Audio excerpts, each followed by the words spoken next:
Hello and welcome everyone to the Sustainable Care Annual Conference 2021.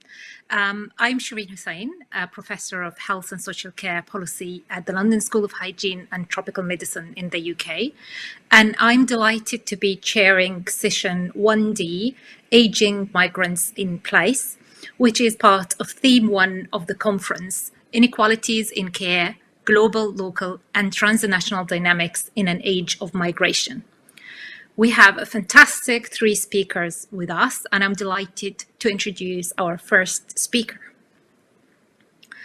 Welcome, Dr. Melisa Yazdanpanahi. Dr. Yazdanpanahi is just completed her PhD at Heriot-Watt University in Edinburgh, and she's currently an independent researcher. She is going to speak to us today about caring relations and negotiation of independence within context of migration, the case of the Turkish community in London. This presentation reflects part of my PhD thesis at Heriot-Watt University, in which I explored the experiences of aging in place among Turkish community in London. I will present some findings of the research in regards with care relations of participants and will show how the process of migration influences these relations and negotiation of independence. The concept of independence can only be meaningful in relation with others or people's social networks, especially close people in the social network whose attitudes towards dependence and independence influence older adults' self-perception and identity. Older adults interpret this concept as also highly influenced by culture and the wider society around them. In other words, independence is a socially constructed concept and embedded in culture. Moving from a country to another means changing culture and relationship that change attitudes towards independence, but for older adults themselves and those located in their social networks, especially when there is a difference between the host society and home country in attitudes towards aging.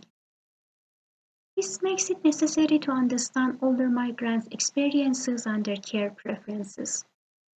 Among various groups of ethnic communities in the UK, I've chosen to focus on the Turkish community in London. 65% of the Turkish community in the UK is living in London, mainly north boroughs such as Hackney, Haringey and Enfield. Turkish community in London in most scholarly research is divided into 3 groups of Turkish Cypriots, Kurdish Alevis and mainland Turks. Each group has a distinct cultural and migration trajectory, but majority are former labor migrants who are now experiencing aging. The questions that this research seeks to answer are first, who comprise the informal social support networks of older Turkish adults in London. Second, how the process of migration influences care relations and negotiation of independence among older Turkish adults. And third, how different groups of the Turkish community in London interpret and live the concept of independence. For data collection, 2 fieldworks were conducted in London between March and November 2017. In the first fieldwork, I interviewed older Turkish adults, and in the second round, I interviewed professional service providers for the community, including coordinators of Turkish Kurdish associations and care workers. I used qualitative research techniques such as semi-structured individual interviews to gain an in-depth understanding of participants' experiences. In total, 50 interviews with older adults and 14 interviews with professionals were conducted by Kurdish associations and care workers. I used qualitative research techniques such as semi-structured individual interviews to gain an in-depth understanding of participants' experiences. In total, 50 interviews with older adults and 14 interviews with professionals were conducted.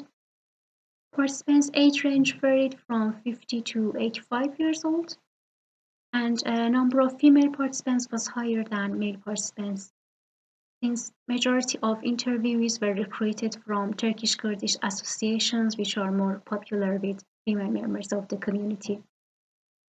The slide shows other information about the fieldwork, such as the locations in which interviews were conducted and lengths of the interviews.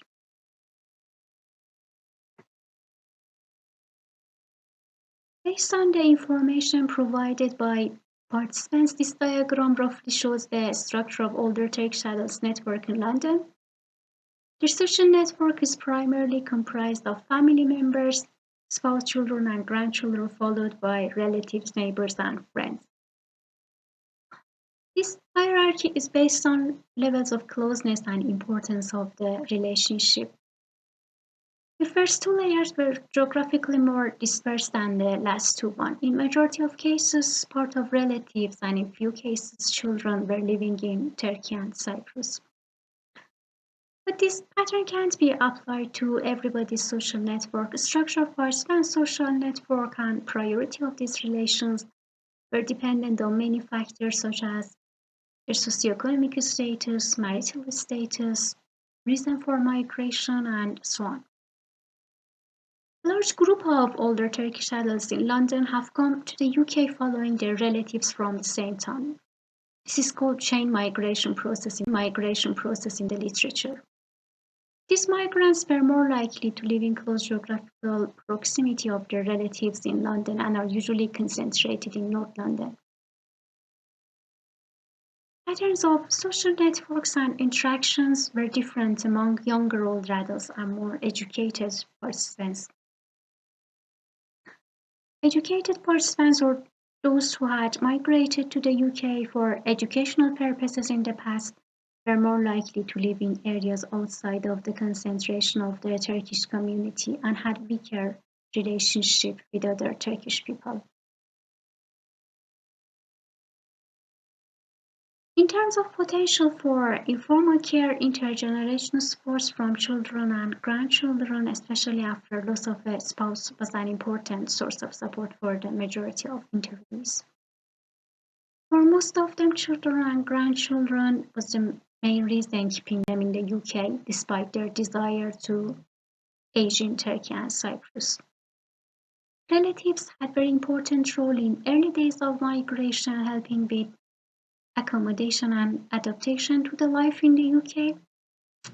However, this relationship changed over time. Many participants talked about losing their relatives as a result of death or moving back to Turkey. Some participants had also experienced life events such as divorce after coming to the UK due to cultural differences between the UK and Turkey in gender attitudes and roles for gender in the family. There was evidence of intergenerational conflict as well within families due to different levels of adaptation to the host society between generations. Overall, family can't be regarded as the only source of support for older Turkish adults in London. In Turkey and general Turkish culture, neighbors are an important part of people's social network. In Turkey and general Turkish culture, neighbors are an important part of people's social network. In the absence of family, they usually take on the caregiver role in Turkey. In London, majority of older Turkish adults don't have any relationship with their neighbors from other nationalities due to language and sometimes cultural barriers. They were mainly in contact with their Turkish neighbors, however, many of them believe that these relationships are not as close as neighborly relationships in Turkey and can't be regarded as an important source of informal care in later life. In terms of friends, relatively few number of participants had friends in London.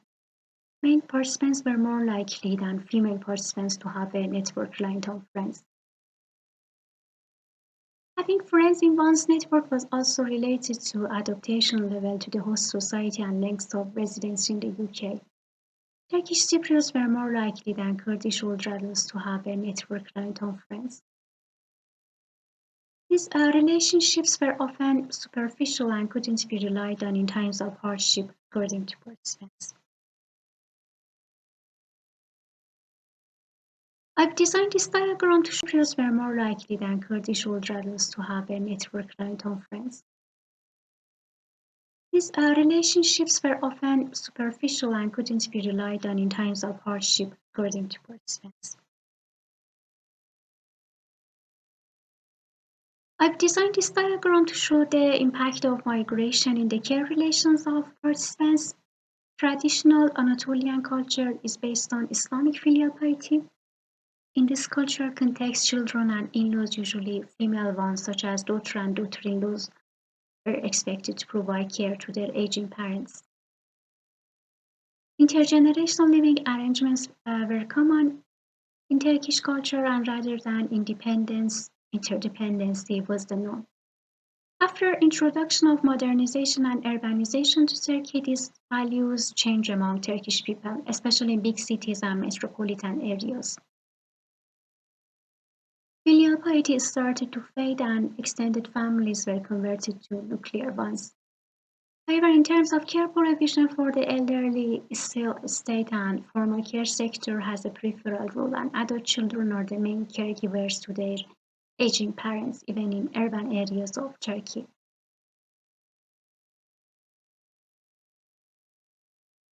And there are negative attitudes towards nursing homes or individuals who put their parents in nursing homes. In rural areas of Turkey, still intergenerational living arrangements are common, and filial piety is the highly regarded value. Most of the Turkish community, but not all of them, have migrated from rural areas of Turkey to UK to supply labor markets. Majority have worked as tailors in clothing factories or restaurants. So because of language barriers and hard working conditions, they had difficulty in adaptation to the British society. The children were raised in the UK and have higher levels of integration. This has resulted in intergenerational conflicts that include attitudes towards care and filial obligations. As I said before, divorce and family breakdown was also common among Turkish families in London. All of these made older Turkish adults uncertain about access to informal support and informal care in later life. So they tried to be self-sufficient. Asking help from their children was associated with burdensome feelings. However, still receiving emotional support from their children was important. Many participants expressed willingness to have a separate home from their children. However, living in the same neighborhood and being able to visit their children and grandchildren was very important for participants. Receiving formal care at home was also gaining more popularity in the community, but these attitudes were different among three different groups of the Turkish community in London. Receiving formal care at home was also gaining more popularity in the community, but these attitudes were different among three different groups of the Turkish community in London. Receiving formal care at home was more popular among Cypriot older adults who had a longer history of settlement in the UK, and intergenerational living arrangements and receiving care from children at home was more common among Alevi older adults who arrived later to the UK. Turkish older adults from mainland Turkey showed variation between these two groups. Some of them were more dependent on the family and lived in an intergenerational house, and some other were culturally closer to Cypriots. There were a number of barriers to independence in terms of self-sufficiency that I've divided into two groups of personal and structural. Language and IT skills were identified as very important personal resources for independence that majority of participants lacked. These skills were important for navigation of care services and housing supports in the UK. Structural barriers that older Turkish adults encountered in the UK are racism and lack of recognition of their linguistic and cultural needs. In the next slide, I will talk in detail about lack of cultural fit and adequate care options. In case of housing, majority of older Turkish adults are dependent on social housing. Lack of IT skills when applying for social housing was the main barrier to access it. For others who were living in social housing units, all the style of the building and barriers inside it, such as stairs, disrupted their functional independence and ability to do their daily tasks inside the house. Making adaptations to the home necessitated negotiation with council staff and going through administrative processes that majority of participants didn't have the required skills for that. Inevitably, they had to ask their children to follow up these issues. Asking their children all the time created feelings of being a burden that undermined their sense of independence. In a case of formal, they required skills for that. Inevitably, they had to ask their children to follow up these issues. Asking their children all the time created feelings of being a burden that undermined their sense of independence. In a case of formal care, a number of problems were identified. The first one was navigation of the system. Some professional interviews talked about complexity in navigation of the service due to privatization of the care system, proliferation of caregiving companies, and lack of information about them. Majority of older Turkish adults, due to lack of financial security, apply to these services through council. Long bureaucratic process to apply for a care worker was a barrier to receive on-time care. Those interviews who were already receiving the services refer to problems such as inadequacy of care hours and language and cultural barriers in communication with non-Turkish care staff. Majority of participants prefer to have a Turkish caregiver, however there is a lack of care staff from Turkish background in the UK. Some professional interviews also talked about lack of awareness among caregiving organizations about three different groups of the Turkish community in London and their culture, religion, family values, and care preference. In a conclusion, an example of the Turkish community in London revealed two important facts about ethnic minority older adults' care needs. The first one is increased demand for formal care services and decreased rollover at least expectation from family to provide care. But it's important to note that individuals' expectation from both formal and informal care in old age depends on many personal, cultural, and socioeconomic factors. Throughout the presentation, I talked about three different groups of the Turkish community, Turkish care staff. Majority of participants prefer to have a Turkish caregiver, however there is a lack of care staff from Turkish background in the UK.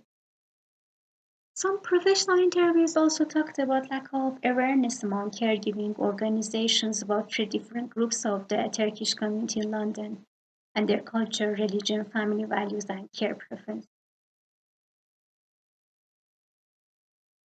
In a conclusion, an example of the Turkish community in London revealed two important facts about ethnic minority older adults' care needs. The first one is increased demand for formal care services and decreased rollover at least expectation from family to provide care. But it's important to note that individuals' expectation from both formal and informal care in old age depends on many personal, cultural, and socioeconomic factors.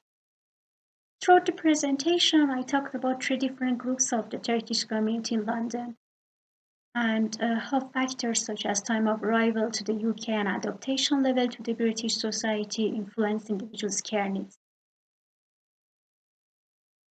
My aim was not here to classify the community, label them, and develop stereotypes. Many factors are indeed involved in defining individuals' care needs that should be considered in planning of care services. Findings also showed the importance of housing in older adults' sense of independence as a care context. It showed how a space of home is used to adjust relationship with family members and achieve their desired levels of independence differently among three different groups of participants. This shows the importance of provision of more diverse range of housing and care options for diverse groups of older adults in the UK. More importantly, access to this support should be facilitated with minimizing the bureaucracy, and beside digital systems, more traditional options for application for those who lack IT skills should be available. Also, more integration between housing and care sector is needed. Thank you very much for listening. Thank you so much, Dr. Yazdanpanahi, for a fantastic presentation. It's been a delight to watch you. It's a pleasure now to introduce Rejoice Mazvirevesa Chipuriro from the University of Johannesburg. Rejoice is going to talk to us about politics of gender, mobility and inequalities in care, experiences of retired Zimbabwean nurses in the diaspora. Thank you, Shereen. Next slide, please.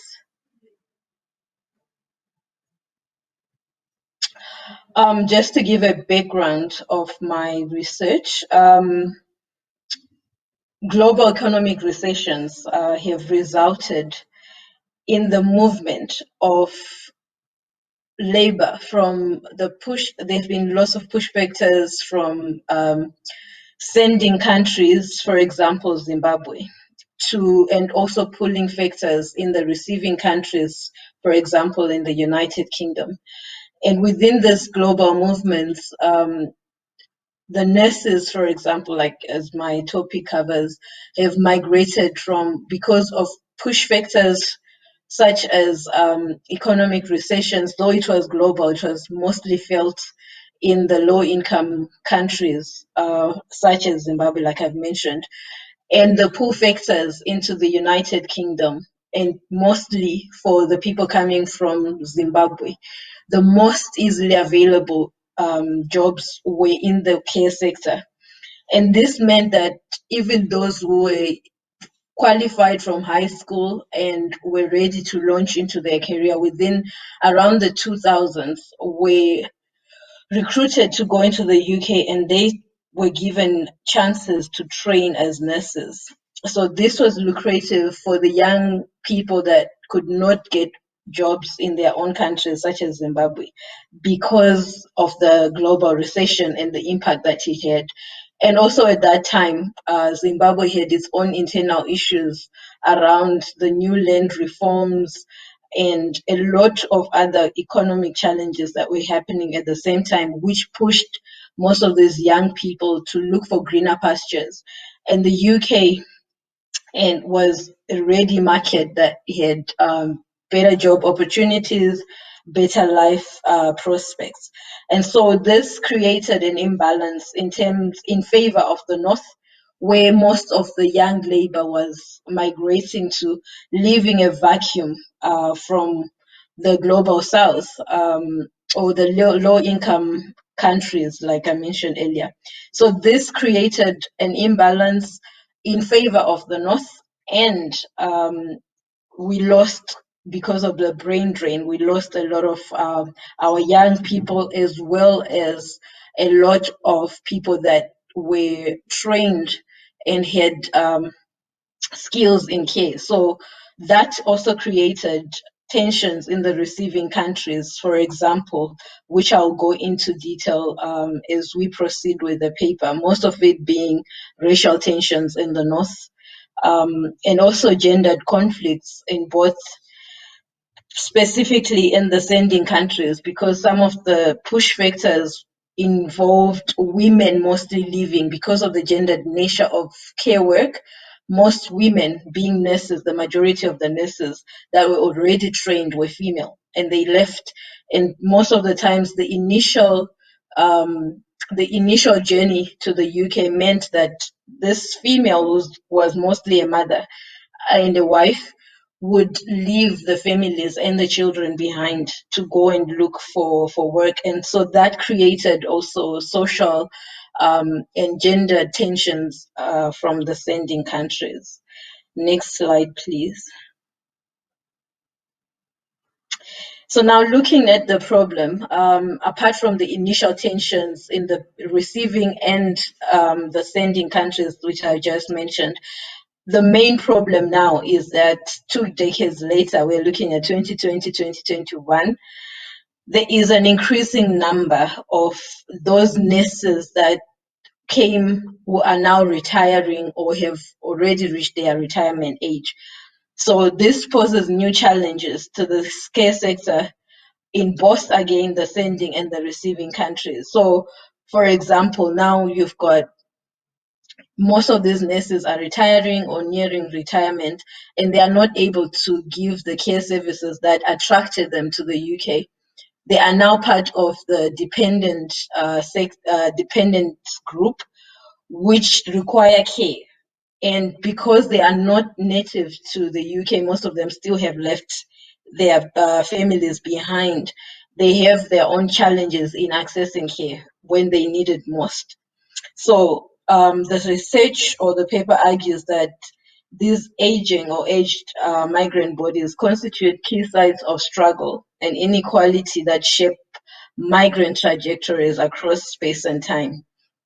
So by this moving, there are tensions, like I initially mentioned, where being female and being an older female and being a Black older female and being a Black older female migrant has its own issues and struggles that are presented to the care workers or to the nurses in this particular regard. And that's the problem statement that I wish to unravel with this presentation.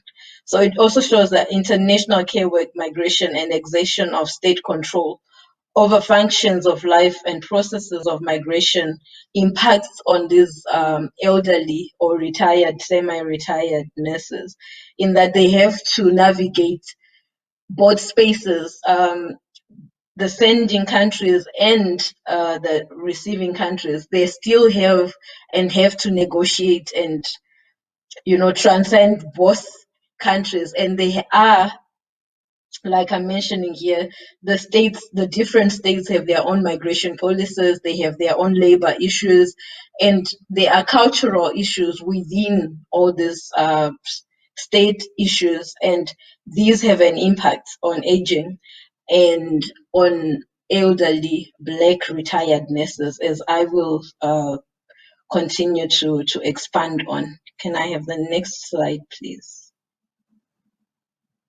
So for this paper, it was informed by in-depth exploratory interviews with both retired and near retirees Zimbabwean female nurses in Britain between 2018 and 2019. So I did 12 in-depth interviews. In addition to this, I also gathered data through some follow-up interviews in 2020 in the wake of COVID-19, especially seeing that there was an increased focus on the Black and ethnic minority groups because of their exposure and increased deaths. So that also made me to look back into the previous research and follow up with my initial interviewees to see how they were faring in light of COVID-19. I also drew secondary data from news articles online, from social media commentaries, and also from, including WhatsApp groups that incorporated families as well as participants, as I was introduced to these platforms where the participants or their similar nurses would air their grievances and views or experiences. And the aim for this was to gather the data from the embodied contradictions, socioeconomic struggles, and agency employed by these nurses as they navigated the transnational spaces imposed on their gender and vocation. So looking at the sending countries, the receiving countries in the sight and eyes and experiences, through the sight and eyes and experiences of these retired nurses. Next slide, please. So to look into this, what I did was I used the African feminist and intersectionality as the theoretical perspectives through which I looked into the data. Why the African feminist perspective? It's because it looks at the politics of gender. It looks at race, and because my specific target group was the African female, the Black nurse within the diaspora, I had to look at their experiences from the African feminist views, which tries to locate the experiences of African women and the inequalities and power struggles that they face in their daily lives. And from this lens, looking at what Msimang in 2002 said, African feminist lens is where the personal is viewed as political. So it's not just looking at an individual, but when we look from an African feminist perspective, we see that the individual experiences reflect the wider political views.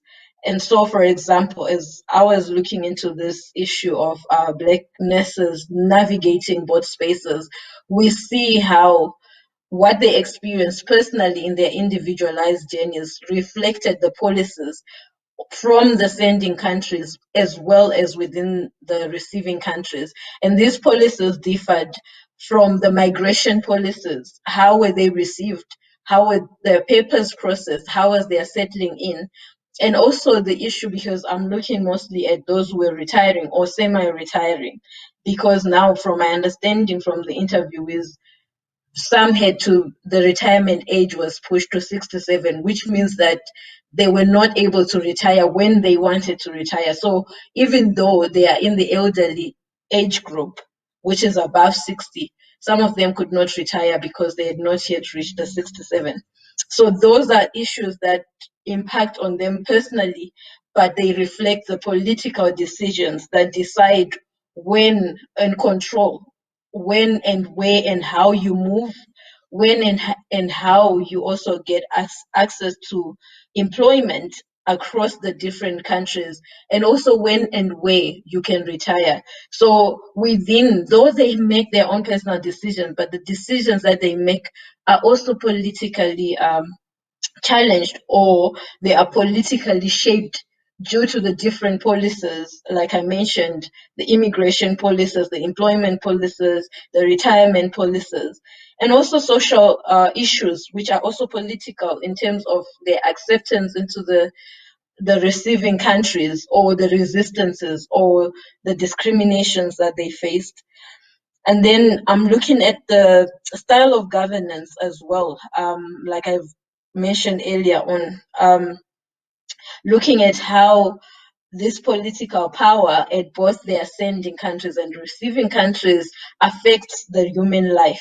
So, for example, I also touched a bit on the receiving countries, but also the sending countries, because when I reflected or looking at the interviewees, not everyone looked forward to leaving their comfort zone and venturing into new territories where they were aware of the challenges of leaving their families behind, leaving young children behind, and leaving their own circle of support, and navigating and going into the spaces where being Black had its own issues, being a woman on your own had its own issues.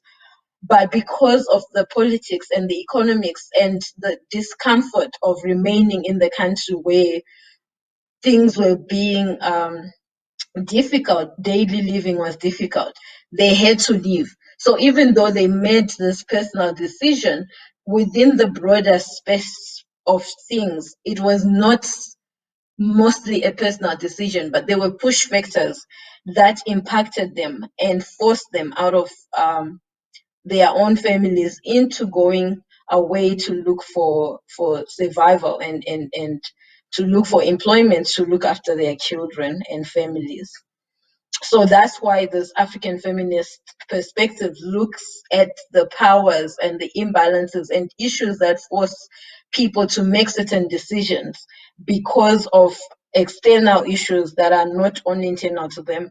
And I look at it in the next point where I discuss about the internal pressures to conform to gender and racial identities and stereotypes within the receiving countries as well. And one of the African feminist scholar in 2001 describes this as the 6 mountains on her back. And these 6 mountains, she further expounds that the African woman is expected to be strong. That's a gendered stereotype, racial stereotype. They're supposed to be strong. They're supposed to be able to carry all these burdens, the burdens of care and sending money back home to the families that remained behind, the burden of navigating the racial issues, which I will expound on in my findings section, the issue of navigating the stereotype that they had to carry as a Black woman in the front line of doing all this care work, and some of it not the nicest of reactions and not being appreciated in both the sending countries, because they had left behind their duties as mothers, as wives, to go and give care to other people, leaving and abandoning the gendered roles of being a wife and a carer to being a provider and also to just working for other people. So they had so many mountains, as the participants expounded. So I found it really relevant to use the African feminist perspective to show how the racial identities and stereotypes could be reflected as the six mountains on the back of the African woman that they had to carry with them in navigating their day-to-day experiences. And looking at intersectionality as well, it talks about the racial issues, the stereotypes, and the gender, because a person does not just exist as a woman. There are so many characteristics that make that woman a woman. So if you are a Zimbabwean immigrant who is a care worker, all these different aspects, being a Zimbabwean comes with its own issues in terms of linking to this kind of discrimination that you face. You're coming from a poor country. By then, there were visa issues which were introduced, which means even if you wanted to travel freely with your children, you could not. So that also on its own forced families to separate. And also being Black in the receiving country meant a lot of other issues, which I'll further unravel in the coming sections. So all these things were things that the women had to carry on their backs and continue with their lives and the journeys of their lives. And we see that all these issues have an impact now at the end of the people's lives. So coming back to the question where we are looking at the problem of aging, in the UK, or in Britain in this case, for Zimbabwean nurses, all these issues, the six mountains now are coming, and the impact is now being felt at the very end of their lives where they need the support. Next slide, please. So the findings, it showed from the interviews that I did, as well as all the other data collection methods, that the welfare of Black immigrant nurses worsened with age and related financial and social insecurities. Looking at the welfare, to quote one of the participants, they asked, whilst I was working, I contributed towards my pension and I contributed towards my income tax the same as non-Black minority nurses. But when I'm in the space where I need to now receive the benefits or to receive the same care that I gave to this community, meaning in Britain, I am not able to age the same. And another participant responded as well and said, it is different to age as a Black woman than it is for non-Black women to age, or even non-Blacks, apart from the gender issue of being a woman, but also aging, being non-Black or being a native to the country. He has its own benefits which are different. So coming to the issue around people coming in, working, giving their best in their most productive age groups. And then when they are retiring, they now suddenly really feel the six mountains that I spoke about earlier, where as a Black immigrant nurse, it's worse for you to age in England than for you to be aging in your own native country. So these were some of the issues that they raised, and attached to it were the emotions of feeling let down, neglected, discriminated against, solely because of the intersecting issues we spoke about, their gender, their nationality, their race as well.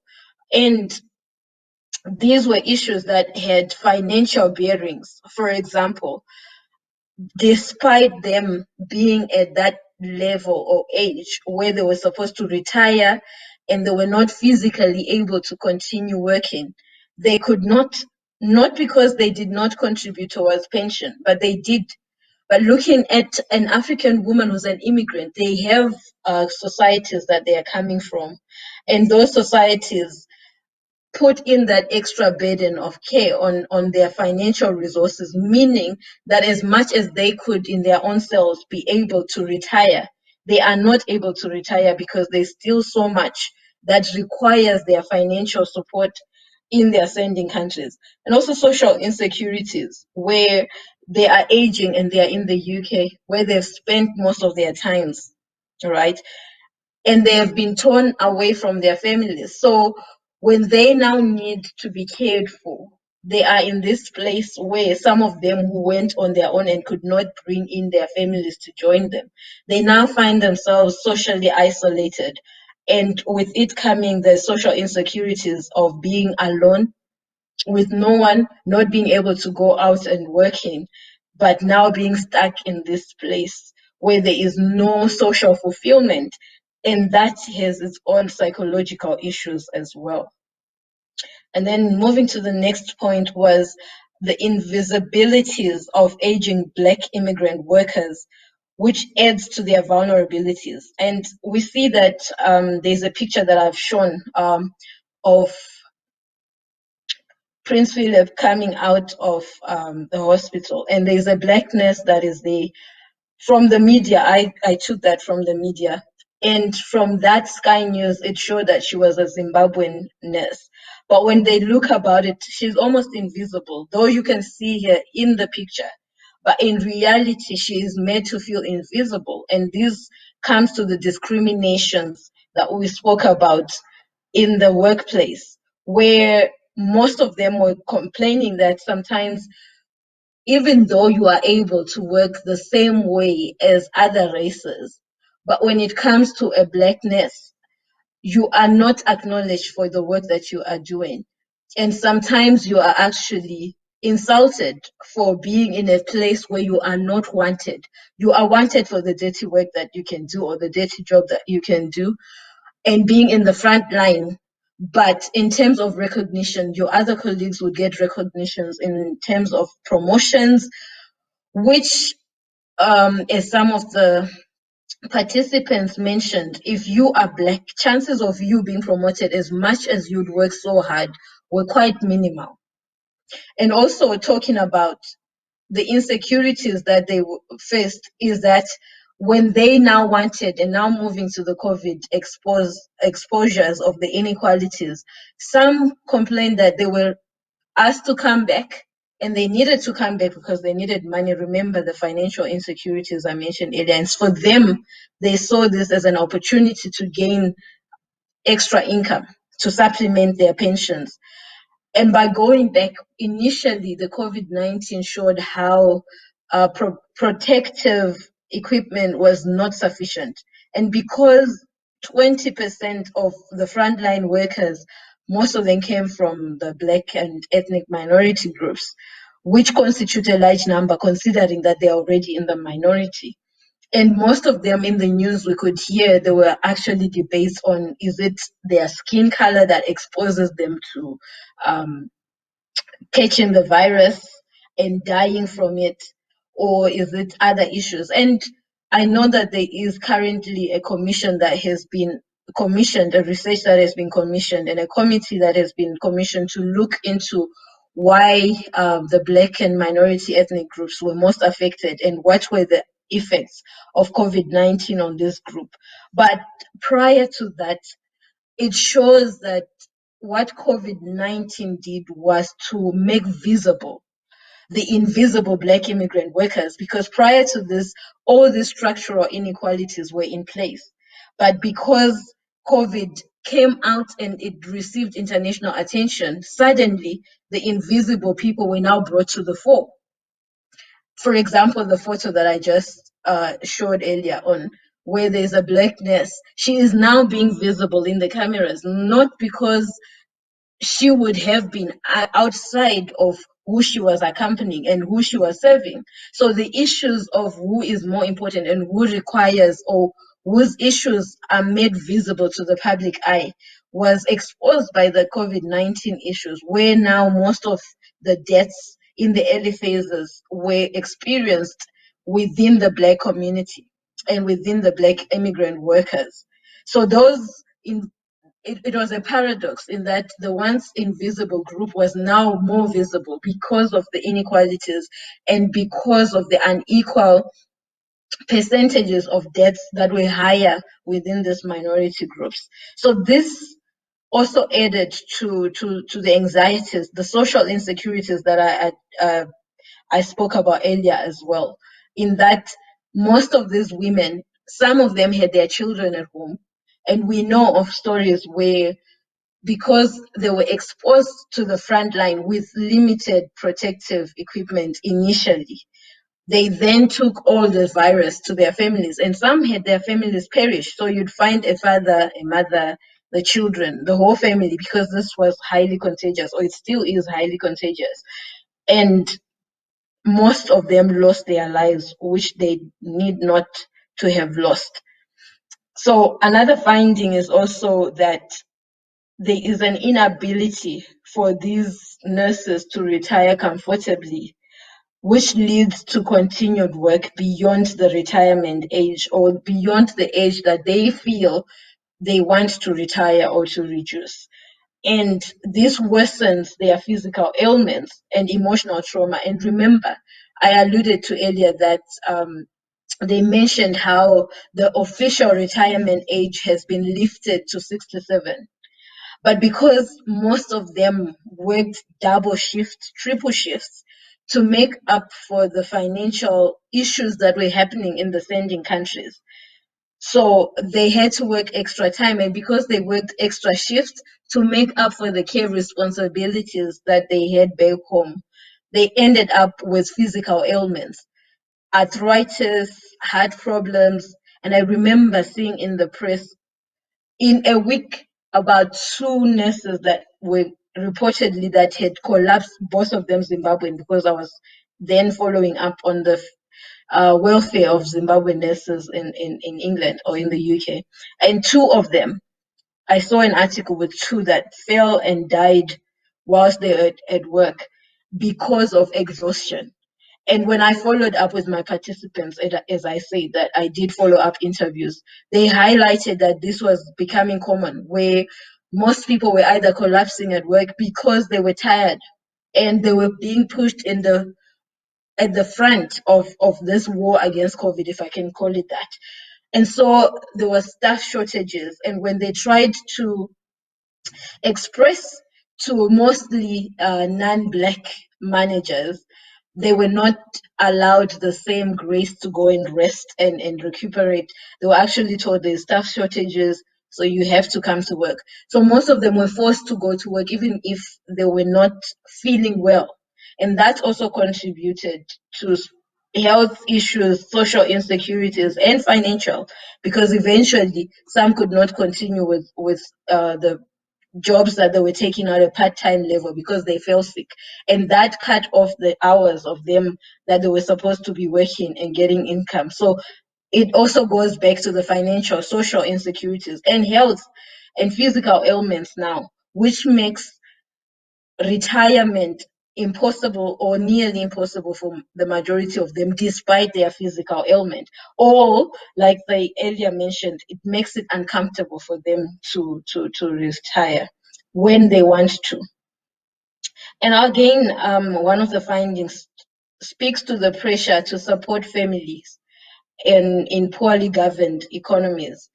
So I mentioned it earlier, I will not really go much into it, but yes, the pressure was real. Most of them claimed that as much as they would want to move back to Zimbabwe and to retire and to just enjoy the pension that they worked for and contributed in the UK, it's not possible. And one of the things that makes it impossible is that even if they would have cared for their own children, but because of the issues back home, such as hyperinflation, unemployment, and now increasing deaths of dependents, they are now forced to take on, because of the culture within the African setting says you have to look after the other. There is a saying of Ubuntu, so you are because I am. So even if you want to retire, but because you belong to this group of people that look after each other, then it has the downside in that when you want to go and rest, you cannot, if there are still people that are younger that need to be looked after. And some of the participants mentioned issues around how they value education. And to them, if they see their siblings, children or grandchildren, now that they are grandmothers, some of them, for them to see them struggling whilst they can contribute something becomes difficult. And so by the time they try to look after the extended families to make sure that everyone is on board and they are caring for them, they then face the pressure to continue working even though they do not want to work. And as a result of this pressure, they cannot settle in one or either of the countries. So they move, and now with the group of the semi-retired, when it comes to the summer in England, they come back to England from Zimbabwe. They travel from Zimbabwe and come to England. Why? Because they want to now start working part-time, and their bodies, because of arthritis and all that, they would have rested the other half. And now for this time that they're in England, they can work and raise money and beef up their financial resources so that they can continue with the care work that they are assigned back home. And also when it's winter time in England and they cannot work because they are now old and there's lots of physical ailments that come with the winter season, they then migrate back to Zimbabwe, for example, where they've invested along the years. They've invested in families, they've invested in buildings, they've invested, and some of them have moved into farming. So they then use that opportunity to go and look at alternative sources of income through their investments that they did along the way in Zimbabwe. So the tensions of moving back and forth still remain. And these also feed again and again into the financial and social insecurities. When they are back home, at least they also have, when they contribute, like I said, it also has its own kickbacks in that once you look after the others, they will also look after you in turn. So they know that they're getting older and now they want or desire to be connected to a less discriminatory environment where they are appreciated for the investments that they've put through sending others to school, through building, to sending food and clothing and stuff, so they can withdraw from that social capital that they've invested back home and find the attention that they need when they are stranded. So looking at this also, it brings in issues around where are they most comfortable to spend their retirement age. And this was also one of the findings, in that they find it difficult to stay in one place, some of them, because as much as it's more comfortable to retire and more relaxed to retire in Zimbabwe, because there's less pressure and there's more family to come and take care of them. They've also had their children, biological children, that some of them moved with when they were younger. And now these are adults with their own children. So they have grandchildren, they have their children now based in England. And for them to live that life, it's difficult. They also want to see their own immediate families. So they find themselves going back. And some of them bought houses as well whilst they were working there. So they also want to go and rent out their properties, or sometimes to go and see how their investments are doing. So as a result, they find it difficult to settle in one particular place and find themselves navigating the space. And COVID-19 made it difficult for most of them because of the lockdown.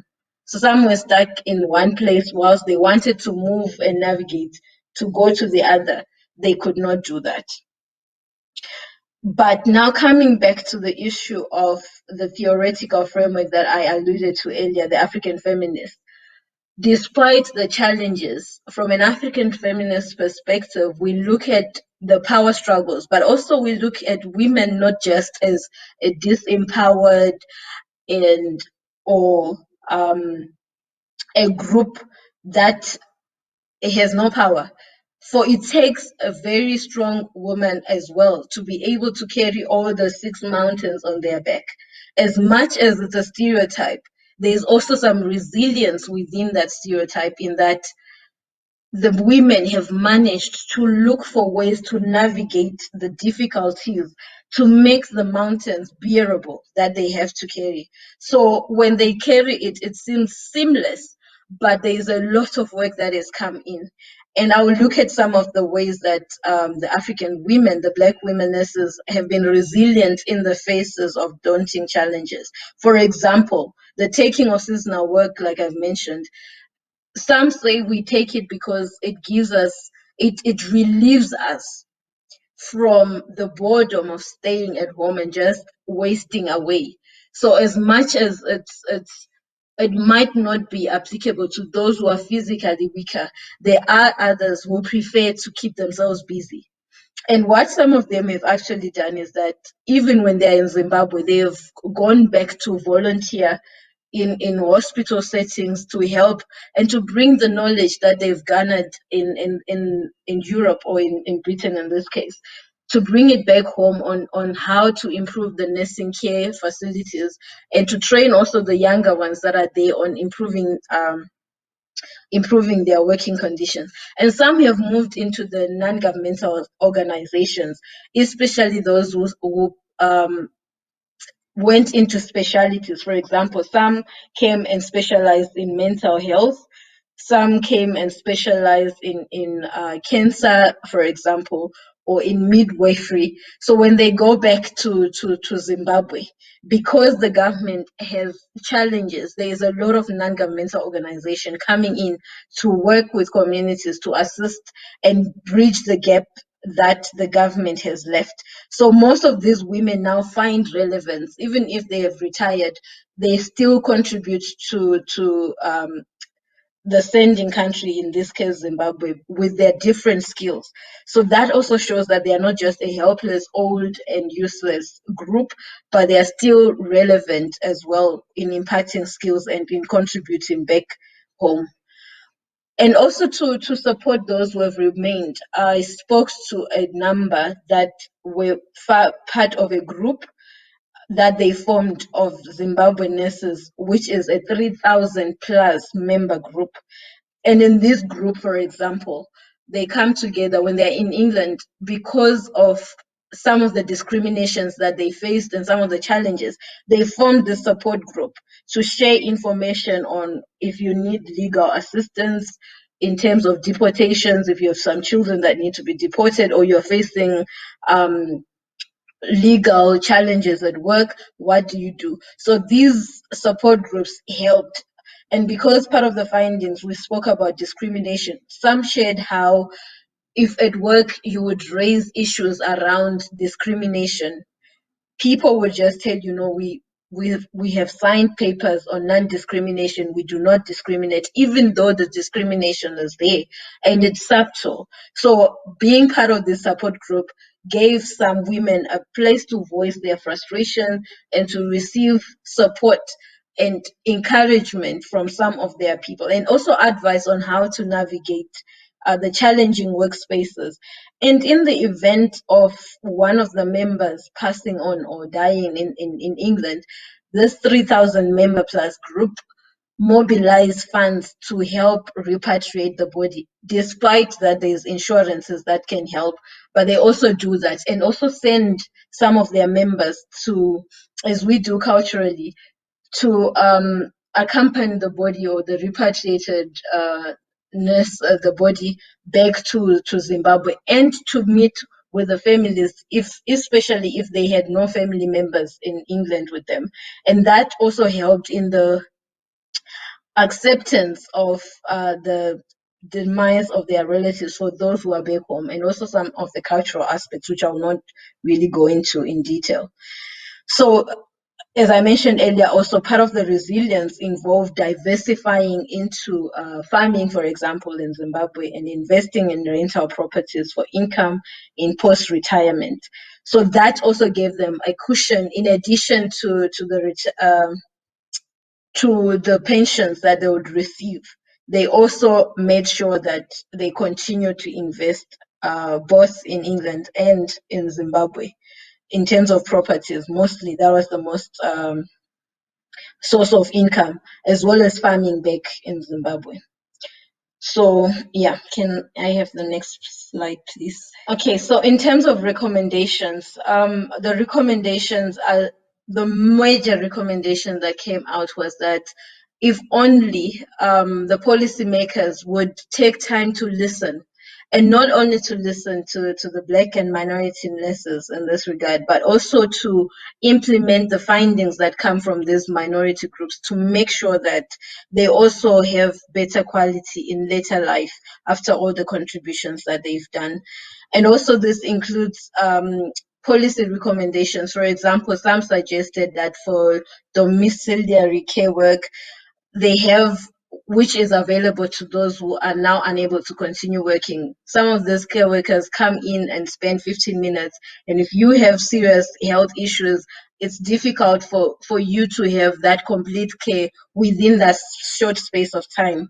And the other recommendation was that if we are contributing equally, then we expect also to have equal access. For example, some were mentioning that when they were sick during the COVID-19, the moment you called for an ambulance and they would hear the accent that you definitely do not have the British accent, they would then start being funny and not come on time. So that also affected in that even though the facilities are available, but because you belong to a certain group, some would just not be as hasty to come to your assistance. And also looking at not only the UK or Britain, but also the sending countries, that with the diaspora, including the nurses in England, they contribute the second largest, highest amount of foreign currency that moves into the country. So their voices need to be heard. For example, up to now, they are not allowed to vote, which means that their voices are excluded in the sending countries as well, and they cannot contribute to governance, which then affects and continues to impact those who are outside who really want to settle. For example, also, policies back home would favor investors, for example, from China, from Russia, from all these other countries, but do not make it easier for their own diaspora to come and contribute meaningfully. So most of these funds that are sent informally. And this is a gap that even the policymakers back in Zimbabwe can channel and benefit both the retirees who have returned as well as the government. Thank you. Thank you so much, Rejoice, for a very interesting presentation. I'm delighted to welcome our next speaker, Professor Louise Ryan from London Metropolitan University. Louise is going to speak to us today about analysing ageing in and out of place, the narratives of 3 migrant groups in London and South Yorkshire. Welcome, Louise. Thank you very much, Shereen. It's a great pleasure to be here today, and I'm very excited to be taking part in such an interesting panel today. So this paper is based on the research that my colleagues and I conducted as part of the Sustainable Care programme when I was based at the University of Sheffield. As Shereen said, I've now moved to London Metropolitan University. So my co-authors on this paper are Majella Kilkey, Magdolna Lőrinc, and Obert Tawodzera. So if we can move to the first slide, please. So in the context of an ageing society, there's increasing attention on how people navigate and make sense of particular places through the ageing process. Ageing, coupled with other life events such as bereavement, but also diminishing support networks, may impact on people's sense of belonging in local places. But of course, places themselves are constructed and dynamic. And as Doreen Massey has written about, places are continually made and remade over time. So as well as perceptions of change within place, there are also, of course, material changes taking place within these particular environments that can impact on long-term residents, especially older people. Next slide, please. Beyond the considerable body of work that's been done on retirement migration, there's a limited, though increasing, research on how migrant populations navigate ageing in destination societies. Nonetheless, the ways in which migrants connect and identify with particular places is still not very well understood, especially in contexts of ageing. Moreover, there have been calls for more research on the diversity of ageing migrants and how ethnicity intersects with experiences of growing older in particular kinds of places. For those who arrived in Britain primarily to work, ageing and especially retirement can pose questions about whether or not they should return to the country of origin. But of course, return can be a strange experience because it's not necessarily about going back to the place that you came from, because of course these places are also dynamic and changing over time, so that when migrants go back, they may have a sense of being out of place in what are supposed to be their home destination countries. Next slide, please. Now, in this paper, we have applied the concept of embedding. Now, this is a concept that I've developed with another colleague, John Mulholland, and we introduced this concept of embedding as a way of capturing the complex, dynamic, and multi-dimensional processes of belonging and attachment over time. Now, it is influenced by Mark Granovator's work on embeddedness, and notwithstanding Granovator's own observations about dynamism, we consider the word embeddedness and the ways in which it's often applied by other researchers as quite static. It seems to assume an achieved state. I am embedded. I have achieved embeddedness. We have some problems with that concept, and so drawing on Bourdieu's notion of effort, Mulholland and I have argued that attachment and belonging cannot be assumed and cannot be taken for granted, but it requires ongoing effort, time and energy and commitment, so that you can never say I have achieved embeddedness. It is always an ongoing process. And particularly that plays out through the aging process, as we'll discuss in this paper. And so therefore we use the verb embedding. Next slide, please. So turning to this study, we explored how people born outside of Britain experience aging in this country, investigating well-being, but also access to and experiences of care. And as I said, this was part of the Sustainable Care Programme. So between July 2018 and March 2019, we interviewed ageing migrants from 3 different ethnic groups, people born in the Caribbean, in Poland, and in Ireland. So we had a total of 45 participants of pensionable age. The selection criteria was that they were still living in their own homes, so they were not in care homes, but that they were receiving some element of care, be that formal or informal. Now, they were aged between 65 and 92, but actually the majority of our participants were aged over 80.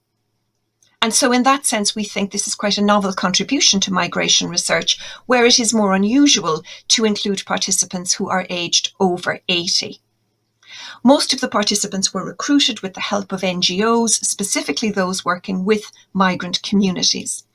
Interviews were conducted across 2 sites, London and South Yorkshire.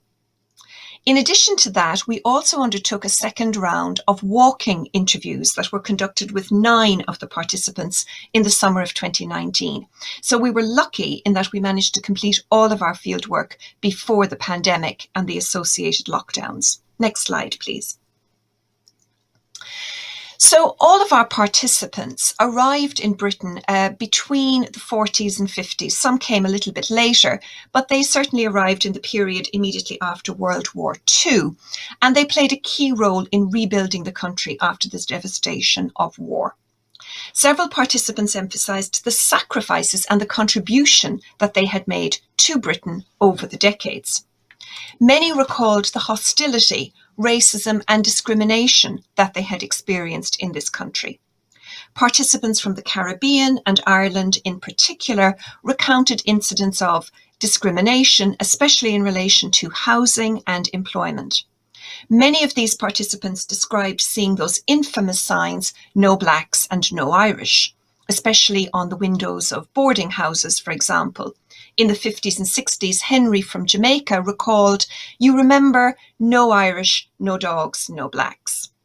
Similarly, Ronan, who came from Ireland, recalled, in a very poignant story, actually, he described walking around the streets of London, and then you would see a sign on a boarding house that said vacancies, but no blacks, no Irish.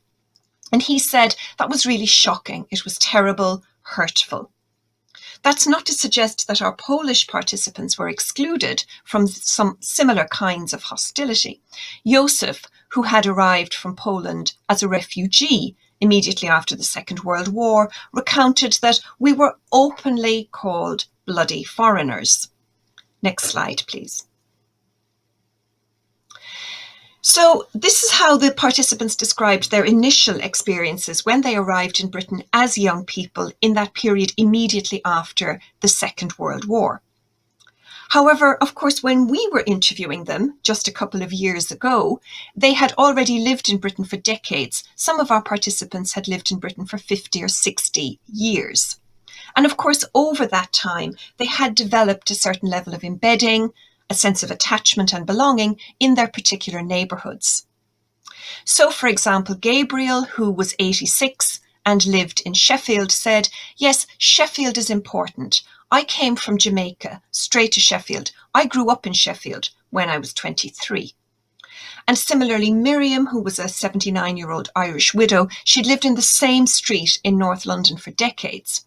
So when I asked her, does Cricklewood feel like home? She said, it does. I think if I had to leave Cricklewood, I'd find it a bit of an upheaval. I would feel I wanted to go back home. That's back home to Cricklewood. Next slide, please. But of course, although these participants were creating a sense of embedding in these neighbourhoods, these were also very dynamic places which changed considerably over time through, for example, processes of gentrification or through new waves of migrants who were coming in to some of these neighbourhoods.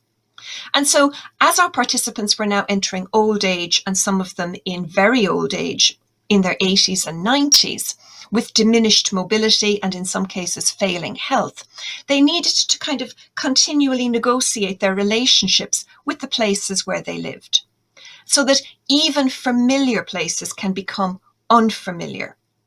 And this was very much captured by Kathleen, who was one of our older, though not our oldest, participant at the age of 90. And she was an Irish widow who lived in a tower block, and going and interviewing her in the tower block was quite a revealing experience. So when I asked her, how do you feel? Do you describe this area now? Does it feel like home? And she said, no, no, no. It's all gone. Kilburn it's not Kilburn anymore. Well, everybody was friendly years ago. My sister lived here. My other sister lived in the East End. Another sister, they're all gone. I should have gone back to Ireland years ago. So that sense in which, although she hasn't moved, she's lived in that tower block, in that neighbourhood for decades, it's like the whole area is changing around her. And through bereavement, her networks in that area are shrinking, and she was actually very isolated in that particular location. Next slide, please. But of course, that is not to suggest that older people are somehow passive in this process of change. And an interesting example of how participants were actively renegotiating their embedding in place was demonstrated by Thelke, a 77-year-old Polish widow. She lived in a very small town, more like a big village in South Yorkshire, and she vividly recounted how she had to rebuild her networks and rebuild her social life after her husband died. She said, "We had a car.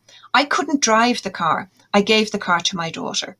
I have to organise my social life in town, coffee shops, social club.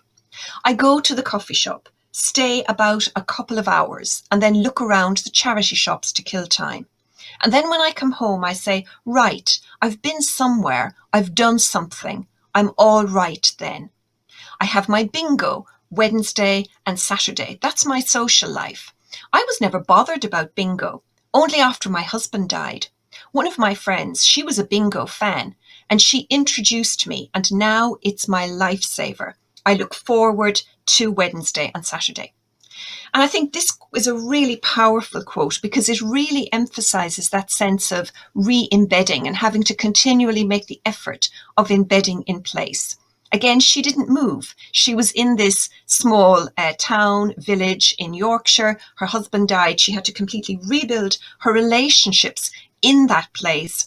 The fact that she couldn't drive, she had to really renegotiate how she managed her social life and how she filled her time in this place. And I think that that reference to she was never into bingo, she never went to bingo had no appeal to her. But after her husband died, her friend, who was a big bingo fan, invited her to take part in bingo, and now it's become her lifesaver. So we see that active ability to try to rebuild networks following bereavement. Next slide, please. However, while we were looking at participants' relationships in their neighbourhood, in the place where they lived, we have to acknowledge, of course, that these places themselves are situated within wider institutional and structural contexts. For example, if you live in London or you live in a village in Yorkshire, this is part of a wider nation state.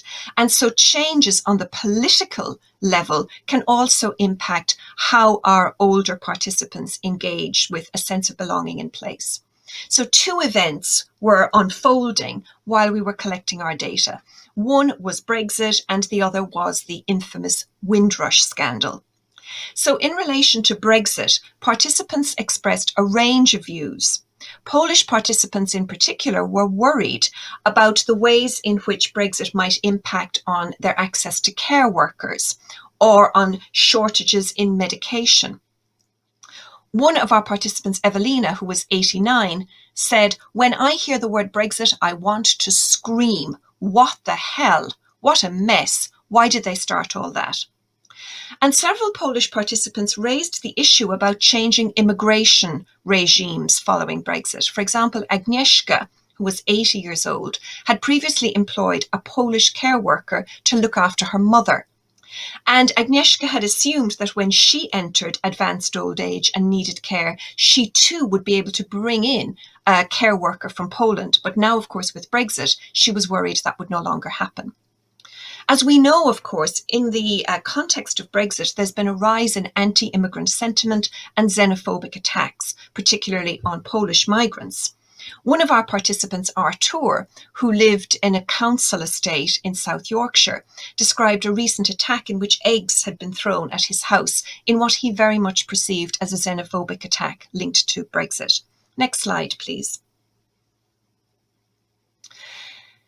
In addition to that, it's important to acknowledge that it's not just recent political events which can trigger this kind of unsettling effect for migrants. For many of our Irish participants, they well remembered the hostility towards Irish migrants associated with the IRA bombing campaigns, particularly from the 1970s through to the 1990s. Maney, for example, said, when the bombs were going in London, you couldn't open your mouth in the buses. You had to keep quiet. Of course, you couldn't open your mouth. That's because Irish migrants were identified by their accents. She remembered a particular incident at work following an IRA bombing attack when colleagues made remarks to her. You were made to feel as though you had some sort of a link with the IRA. And for some of our participants like Maeve and Matthew, Brexit and the uncertainties about the Northern Irish peace process really made them very worried that Brexit would spark more hostility in Northern Ireland. And unfortunately, we have been seeing in recent months some examples of that increased hostility as a result of tensions caused by Brexit. Next slide, please. Now, the Windrush scandal, for those of you who aren't familiar with that, that occurred as part of the British government's hostile environment when they started to actively deport many long-term residents from the Caribbean who had been in Britain for decades, but who had insecure migration status. And so this was playing out while we were collecting our fieldwork with Caribbean migrants. Now, although none of our participants was directly affected, all of our participants had British citizenship, but nonetheless, they were very aware of stories about other people from the Caribbean, like themselves, who had insecure migration status and who were now being deported back to the Caribbean. So it was interesting how this really affected our participants. So, for example, Iris was angry about the deportation of Jamaicans from Britain. She says, "It hurts us as though it's me. You see injustice and it affects us. It's my brother or my sister." Samantha criticised these shifting immigration priorities when she said they invited us to come and clean up this place. And once it's clean, they just toss people out. In other words, that people were recruited to come to this country from the Caribbean, and now many years later, they were being deported out of the country. Next slide, please. It's apparent that wider socio-political events, even if they do not personally impact on the migrants, can create a sense of insecurity, a sense of unease, and even injustice. They can also provoke local encounters which undermine people's sense of belonging, and these can lead to a sense of disembedding. For older people who have lived much of their adult lives in Britain, changing immigration regimes and anti-immigration hostility can particularly be unsettling and undermine processes of embedding. As Samantha from Jamaica observed, "I don't think I'm accepted, but I'm here." Next slide, please. And so to move to the conclusion. In this paper, we've used the concept of embedding to analyse migrants' continued negotiation of place through the ageing process. In so doing, we have sought to answer calls for more research on the intersection of ageing and other markers of diverse identities, the embodied and emplaced experiences of ageing migrants. We illustrate the ongoing effort and negotiation of place-making over time. And indeed, over time and through the life course, our participants developed strategies and drew upon networks, including faith and ethnic associations, to create a sense of embedding. However, once this level of belonging has been achieved, it cannot be taken for granted. Next slide, please. The concept of embedding highlights the dynamism of belonging and attachment in place over time and through the life course. Moreover, for migrants in particular, wider socio-structural events such as Brexit and the Windrush scandal can have an unsettling effect, provoking a sense of disembedding. And for those of you who might be interested in reading more about our research and about this argument, our article on which this presentation is based has been accepted for publication in the journal Population, Space and Place. We expect it to be coming out very, very soon. And that paper has the title, Analysing Migrants Ageing in Place as Embodied Practices of Embedding Through Time. Kilburn is not Kilburn anymore. And you can see the authors of the paper there. Thank you very much for your attention. Thank you very much, Louise, for a very interesting and timely analysis and paper, and the whole process of dynamic embedding and re-embedding with what we're living in now and all the structural changes. Thanks so much. I'm delighted to introduce our discussant, Basak, Bilecen, who is an assistant professor in sociology at the University of Groningen in the Netherlands. Thank you very much, Basak. Thank you, Shereen, for the introduction. And I'm delighted to be the discussant of this session about aging migrants and place. So when we think about, or when I think about all the three presentations, they were all about aging migrants with different migrant groups in the UK. And they have all addressed one way or another inequalities in care in old age. And they have all focused on very different levels. For example, while Rejoice looked at individual experiences of Zimbabwean nurses in the UK and their age-related challenges, as well as how COVID augmented them, Louise looked, in addition to those individual experiences of aging migrants, she also considered the neighborhood context, so the place of the neighborhood, but also going beyond the neighborhood, looking at the socio-structural events, the changing political climate, of the examples of Brexit and the Windrush scandal, and how those impacted, how those gave the migrants a sense of insecurity and uncertainty that has impact on their experiences. And Melisa looked at not only the individual experiences of Turkish migrants in London, but also their networks and the different types of relationships they can draw on, as well as the formal care support that they can rely on in London. So they were all also based on qualitative fieldwork in the UK with different migrant groups, and drawing on Louise's pioneer work on going beyond an insider and outsider researcher about different migrant groups. I would also like all the presenters' opinion about how was it to be in the fieldwork, either from the same group or not, and their own experiences in the fieldwork. But I also have some other individual questions for every presenter. For example, Melisa talked about the Turkish migrants in London and their informal support networks. And I was wondering, because there is also a great amount of work on Turkish migrants in other contexts, such as Germany, Austria, the Netherlands. And I was really wondering to see how then being in London makes a difference. And if you can compare, for example, what we know in the literature from other studies in other country contexts or in other cities where research has been conducted with specifically, again, with Turkish migrants, what kind of differences and similarities you see in their experiences, and especially for the older migrant groups. For example, what we know in the Netherlands is how lonely Turkish migrants, the older Turkish migrant groups, feel in comparison to other groups, as well as in comparison to the what is it called, the native Dutch. So how would it be also in London? What are your observations there? And because you have also talked about the network level, I was wondering what the role of the transnational ties in the informal support for Turkish migrants in your sample. Rejoice looked at Zimbabwean migrants or Zimbabwean nurses, to be specific, in the UK.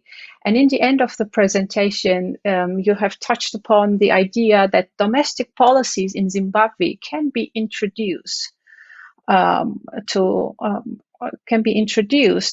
tackle inequalities, because Rejoice talked about from a gender and a feminist perspective.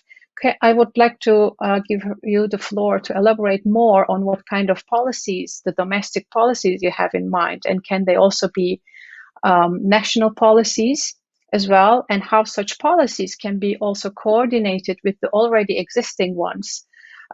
In the UK, for example, I'm thinking more about the portability of rights. In that sense, what do you think, how can those two, so to say, sending and the receiving countries can coordinate their efforts in the realm of social policy in order to tackle inequalities that the Zimbabwean nurses you studied experiencing? And Louise, thanks a lot for the wonderful presentation. I would like to know a little bit more about the living situation of the sample. You said that that you have interviewed with those who are over 80 or mostly over 80 and who live still in their homes.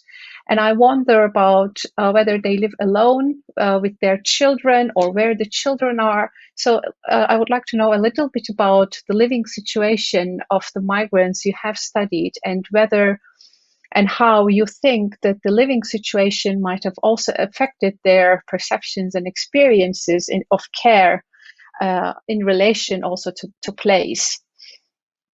I was also wondering, because in the end, or towards the end of your talk, you talked about the effect of uncertainty and how it then leads to your concept of disembedding.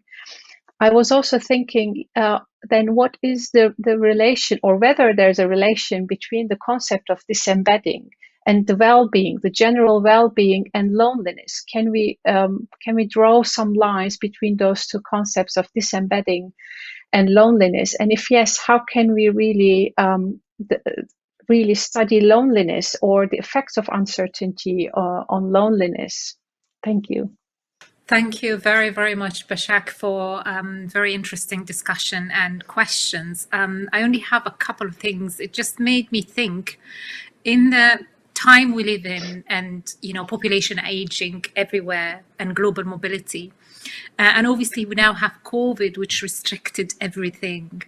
And how, we've talked about experience of a few groups of migrants aging in a different place, but then becoming within a process of embedding on that new place, whether they are Turkish migrants, African Caribbeans, Zimbabweans, Irish, Polish. And it will apply to many, many more. And within this discussion, there was an important element of the informal network. And whether this informal network, like, Melisa talked about, is directly linked to the older person, or actually just by association, like, Louise have talked that even if they are not affected, for example, with the Windrush, but seeing other people going through injustice and going through certain unfair treatment reflect badly on them and make them think about their place and whether they are actually welcomed here in that new place. And thinking about that in the context of COVID, where everybody is forced to come back and rely on their informal networks and the host communities. So because we're talking about the UK as a case study here, so British people are forced to stay at home to become more reliant on their informal network, whether it's their family or neighbors or community, and whether we can draw also similarities around the process of aging. So obviously people who have moved and have had migration trajectories have certain experiences. And the history is so important in understanding that, both the structural changes and the individual changes. But also maybe some of these are also coined in the people who have grown in the same place, but the place has changed and their family has moved. And then now they are experiencing through COVID a forced reliance on a very informal network that they haven't relied on. So really the whole panel today has been very, very timely in discussing things that are very contemporary, but again reflects historical events and affect people who have gone through this through their journeys, but now there is a new experience that we should not neglect as well in this kind of intellectual understanding and thinking about it more theoretically.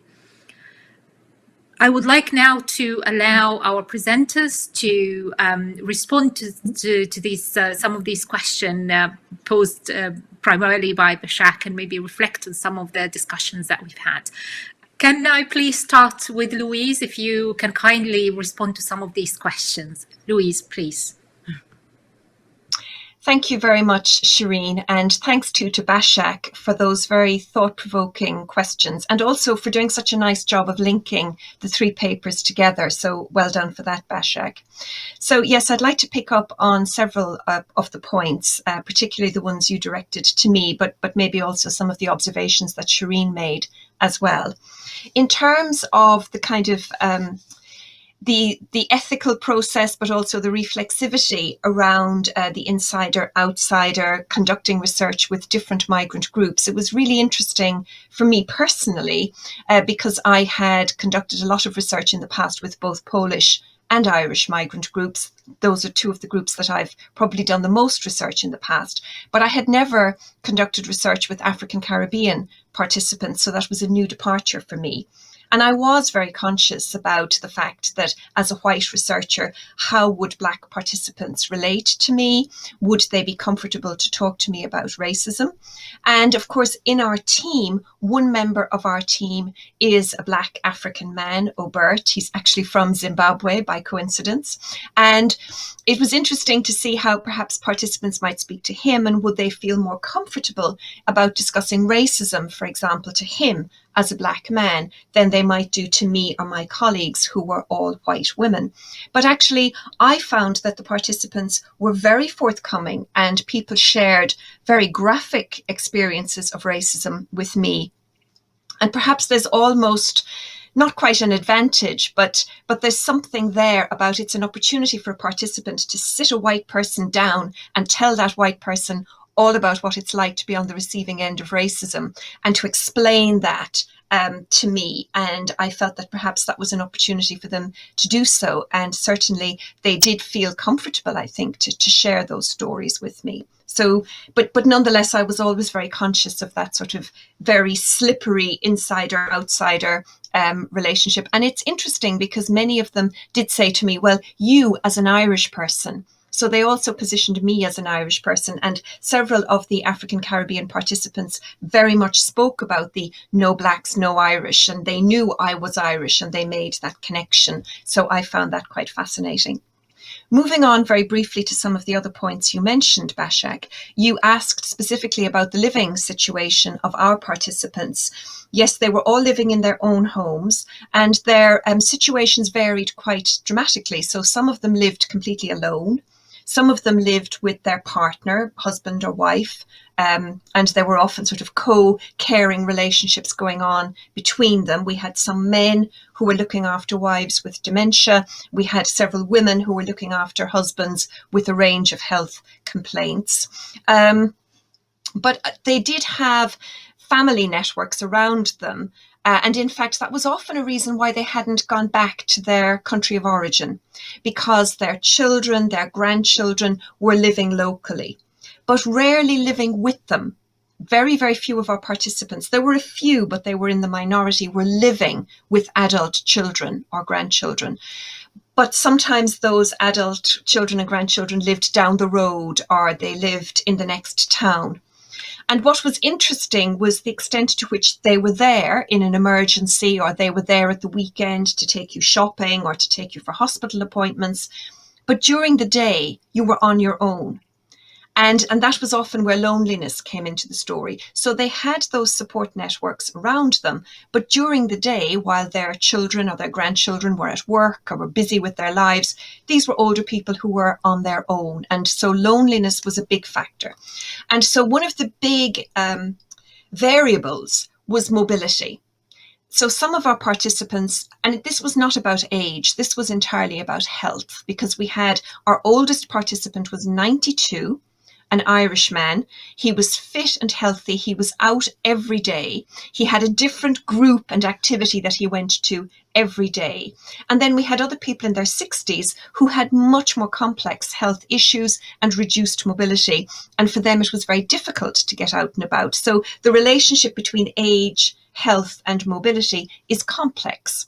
And definitely that seemed to be the strongest factor in terms of the extent to which people were lonely, the extent to which they were isolated, was how active and mobile they were in getting out and about. Obviously, this was before the pandemic, so there were a lot, especially in London, a lot of activities for older people, clubs and various kinds of social activities run by faith groups, but also run by local authorities, charities, NGOs, etc. And if you were able to get out and about and go to those, for example, one woman we spoke to, she said, oh, Mondays, that's the day for my knitting club. Tuesday, that's the day I help out at my church. Wednesday, I go somewhere else. You know, every day of the week she had an activity because she was very fit and she was able to get out and about, although she was in her 80s. So really health was a crucial factor there. And I'd just like to finally pick up on the point that Shereen mentioned about the pandemic. And I so agree with you. I think the pandemic has really forced people to, to really recognize the role of propinquity, which is something we talk about a lot in social network theory, about that proximity of support. And I think for too long, in migration research, we have talked a lot about the role of technology, about the extent to which people are connected to physically dispersed networks, particularly transnational networks. But the reality is that if you're sick in bed, or if you need somebody to go to the pharmacist to collect a prescription, there's no point in going on Skype and speaking, or Zoom and speaking to somebody who's hundreds of miles away. You need a neighbour. You need somebody who can pop to the supermarket and buy milk and bread or whatever you need. And so for a lot of older people, it was about that proximity. It was about local support networks. And I think really with the pandemic, we've all begun to think more about our neighbours and who you can rely on in that sort of emergency when you need physical proximate support. So in that respect, I think this research as well chimes with some of the concerns that are now going on at the moment around local networks in the context of COVID. So thank you very much for your thought-provoking and stimulating questions. Thank you very much, Louise. Thank you, Rejoice, very much for an interesting presentation. I just want you to reflect a little bit more about when you talked about new support and pressures to support family in back home, put certain pressures of both sending countries and receiving countries. And I want you just to reflect a little bit more and clarify whether you mean that puts pressure on the individual worker, for example, that is the nurse who migrated but now in the UK, but has to look after someone even personally or not personally, or is it on the pressure on the whole country and on the sending country? So with a concept like care drain or otherwise. So just if you can elaborate on that, that would be really useful. Thank you for the interesting questions.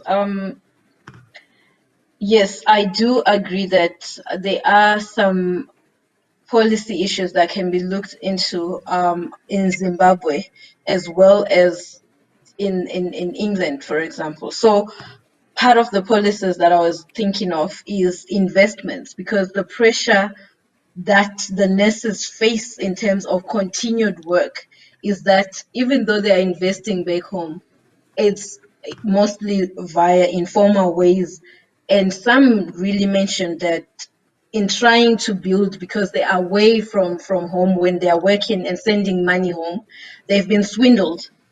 And why are they swindled? There are conmen that have come in, and the conmen are now taking advantage of the situation of nurses trying to send their money home. So if things are done in such a way that the government recognizes this very valid group of people, and they come in with policies that cater into how to channel investment of formally, officially, and use the relevant government departments, for example, that look into investments, instead of just looking at investors as Chinese people or big companies in Europe. They could harness this whole group of people that send the second largest amount of foreign currency in the country, mostly informally, into contributing. And that benefits both the investors who are their own returnees as well as the government, because now they're able to harness, whether through tax or through means to make sure that they have their investments protected, but at the same time, it helps to develop the country because it's all formalized. At the moment, there is no formalization. So that's also one way. And the second way, also linked to the first one, because we're talking of financial impossibilities that makes it difficult for them to reside in one particular area. The other way would be to make sure that they attract the investment. We see a lot of tax breaks for companies in mining, for that, and there's not enough space for these Black people or the Black nurses to do the same. It's mostly given to these big companies. So now they've started forming their own groups where they try to navigate the spaces whilst they're away using middlemen, and most of them swindle them. So yeah, that could be some of the policies that they could look at to make sure that when people retire, they retire comfortably. And then the second one, the second question, speaks about the pressure that happens back in descending countries, in Zimbabwe, for instance. The main thing is that it's pressure at both levels. So it's pressure at an individual level, it's pressure at a family level, and it's pressure at a national level. So I'll start with pressure at an individual level.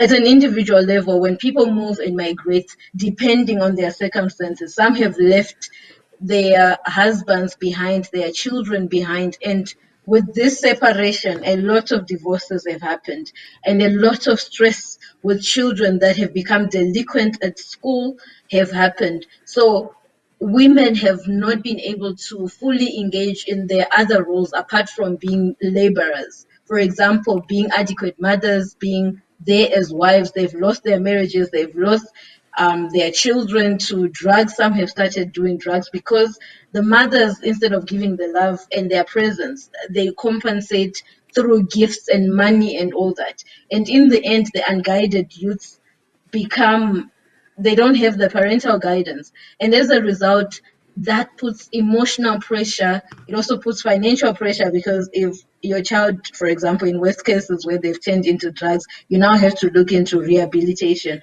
So that's pressure at that level. And also pressure where you are accused of having abandoned your cultural responsibilities, your responsibility as a woman. You are also alone, and there's also pressure of loneliness in the receiving country.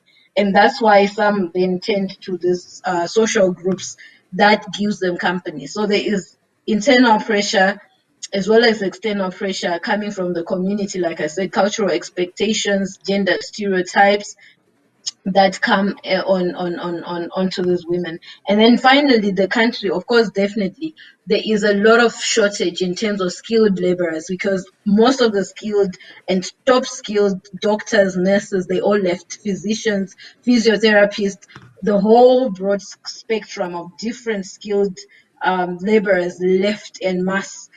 As a result, even regionally, the country had to put in a policy to say neighboring countries such as South Africa, which were also now benefiting from some of these care workers, had to make a SADC regional agreement to say if the nurses are trained, because some of them were trained with government money, which they did not repay, but when it came to benefiting, the receiving countries benefited from the training. So yes, pressure is felt right across the different spectrums.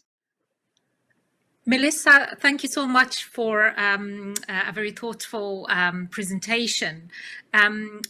Just you talked about the reconceptualization of independence among Turkish migrants. And I just want you to reflect a little bit and clarify how is that shaped, in your opinion, from your data? Has there been any barriers that was set in the way that when people migrate early on in their migration journey had certain understanding or perception of what an older person would be, and that perception perhaps didn't change, or whether it has changed? Because you talk about changing attitudes, you talk about changing attitudes toward informal and formal care, but has there been also any changing attitudes toward the meaning and concept and what is acceptable or not acceptable to do as an older person? And how is that kind of being shaped, and whether it has been impacted by certain factors in your sample? So did you see some people who, for example, maintained closer ties with their with communities back home, or who were able to perhaps more healthier, who were able to join the community in the UK more? So if you can reflect on this changes in the perception of what the meaning of aging itself. Aspects of transnationality were very important in Turkish old adults' lives. Transnational practices of participants included regular back and forth travels between Turkey and UK. Of course, this was dependent on factors such as their physical health condition, financial situation, and also border regulations. As far as these conditions were met, they were eager to continue this transnational lifestyle. Staying in contact with their relatives or their kin using technology such as phone calls, internet connection, social media, email, and so on, were other ways to maintain these transnational ties. But as I said throughout the presentation, having children and grandchildren in the UK, in London, was the main reason keeping them there, despite their desire to go back to Turkey and Cyprus in majority of cases. Those networks located in London were usually emotionally closer to participants. In other words, choice of a location for aging in place was usually dependent on choice of the closest family member or someone who is emotionally close enough to provide informal support in later years of life. In my sample, only in few cases, children and other close relatives who were emotionally close enough to the participants to provide instrumental support and even personal care when needed were located in Turkey and Cyprus. In 2 interviews, participants were in need of physical care due to illness or, in the second case, recovery from surgical operation. In first case, participants' daughter, and in the second case, her niece had moved to London on a temporary basis to provide care to them. This shows the important role that these transnational networks can play in care provision for migrants, older adults, in absence of informal support in the host society or formal care. This transnational care is very dependent on border regulations. Border regulations are very important in restricting or supporting these transnational care arrangements for older migrants. It's hard to say how older Turkish adults are experiencing aging in other European countries in comparison with UK without really doing research in that context. Each place has its own unique dynamics that creates different experience of aging. If rather than London, my case study location was Berlin, I can really imagine what would be the dominant themes in my research and how would my PhD thesis look like. Actually, I have the experience of conducting the same research in another British city using the same interview agenda. Before the main data collection in London, I conducted a pilot study in Edinburgh. Although in many ways participants' experiences were similar, there were sharp differences too. Turkish community in Edinburgh, for example, is less established than London. There are very few ethnic shops, mosques, and political and worship places in Edinburgh. The community is more dispersed, and residentially they're not segregated, unlike the London case. The structure of the population was also younger, and there were few individuals aged above 60 in Edinburgh. Working men and professionals were overrepresented in the population, and some groups like Turkish Cypriots were absent in Edinburgh case. The main reason for me to switch the case study from Edinburgh to London in this research was difficulties in recruiting the participants due to dispersed residential pattern of the community in this city, less active cultural associations compared to London, through which access to the community would be possible, and generally low numbers of the aging members of the community that would make it difficult to reach data saturation and reach desired levels of sampling. These different living patterns of the community and less established situation generated different narratives. Care relations was one of the areas that was influenced by this. In Edinburgh case, for example, older adults relied more on their family if they were around. And some others who were living alone relied on friends' help or were admitted to institutional settings. Generally, it can be said that older Turkish adults in London had better access to both informal and formal care compared to Edinburgh. In the case of older Turkish adults in other Northern European countries, to my knowledge, there is not any comprehensive study into their aging in place experiences, or it might not be available in English. But there are many published articles about the Turkish community in Germany, Netherlands, Austria, and other Northern European countries. Each research has focused on some aspects of their lives, such as the social life, use of urban space, access to and utilization of healthcare services, quality of life, and so on. Although welfare systems and structures are different across Europe, but in many aspects, older textiles experiences are similar based on what I've read in the literature. For example, a recent study in Austria had investigated the importance of cultural and political associations in older textile social life in Vienna. The author argued for the importance of these associations in older textiles' lives. In London case, these associations were also playing very important role in communities' lives, and some participants even couldn't imagine their lives without these associations. Or language barriers of Turkish older adults in other Northern European countries has also been subject of some research. For example, in Netherlands, a recent study had investigated the relationship with lack of Dutch proficiency among older Turkish adults and access to healthcare services.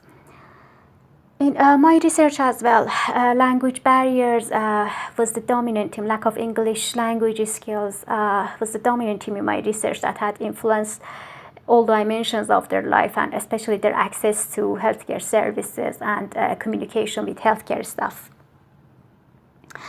So when we study experiences of aging in place, there are many different dimensions of older migrants' life that we are considering, such as their physical environment, their social environment, that in itself includes many aspects such as relationship with family members, neighbors, community, and the wider society, access to services, and so on.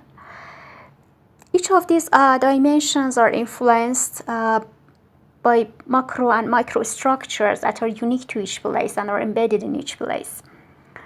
Since my case study location was limited to London, I can't really comment on other European countries and exactly answer this question and say what makes London unique, or what's the difference between these European capitals in experience of aging in place. The image of old age for older Turkish adults was in fact shaped both by the host society and home country. On the one hand, they were following their parents' models of aging. The dominant image was highly influenced by the culture of the place of origin. And on the other hand, they were living in a different society now with different culture, family relations, and image of old age, especially that their children were brought up in this culture with British values. So the children's attitudes towards old age, parent-child relationship, and filial obligations inevitably influenced their attitudes. This created kind of uncertainty for them in negotiating the image of old age and type of relationship that they should have with their family members and care expectations.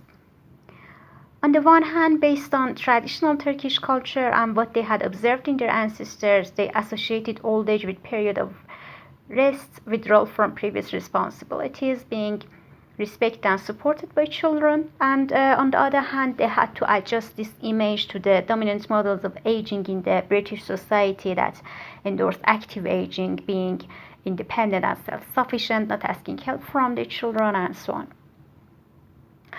So they found the balance, or reconceptualized the concept of independence with reducing their expectations from their children, trying to be self-sufficient as far as possible by use of formal care services, and also having a separate residential arrangements from their children in majority of cases. But of course, this was not the same for all members of the community, as I said throughout the presentation. Those with higher lengths of residence in the UK and higher levels of adaptation to the British society were more successful in finding the balance and reducing their dependency on children.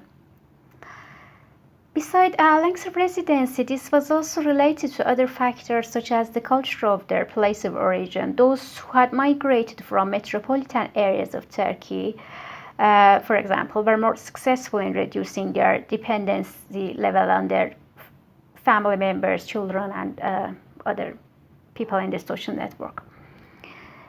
English language skills were also very important here. Those with higher levels of English language proficiency level had less difficulty in reducing their functional dependency level on their family members. But there's an important point here that not necessarily everyone tried to adjust their image of old age to the British society. There were families who preferred to adhere to traditional Turkish values and explicitly expected their children to provide care to them as a result of high levels of emotional and material investment on their children when they were younger. But again, in these groups of participants, there was kind of uncertainty about their children's availability and willingness to provide care for them in times of hardship. And thanks everyone for listening to us and watching us. I would like just to thank our discussant, Basak, our speakers who gave us fantastic presentations and thought-provoking findings and theories, Louise, Melisa, and Rejoice. And I would like to thank everybody, and I wish that you enjoy the rest of the conference. Thank you.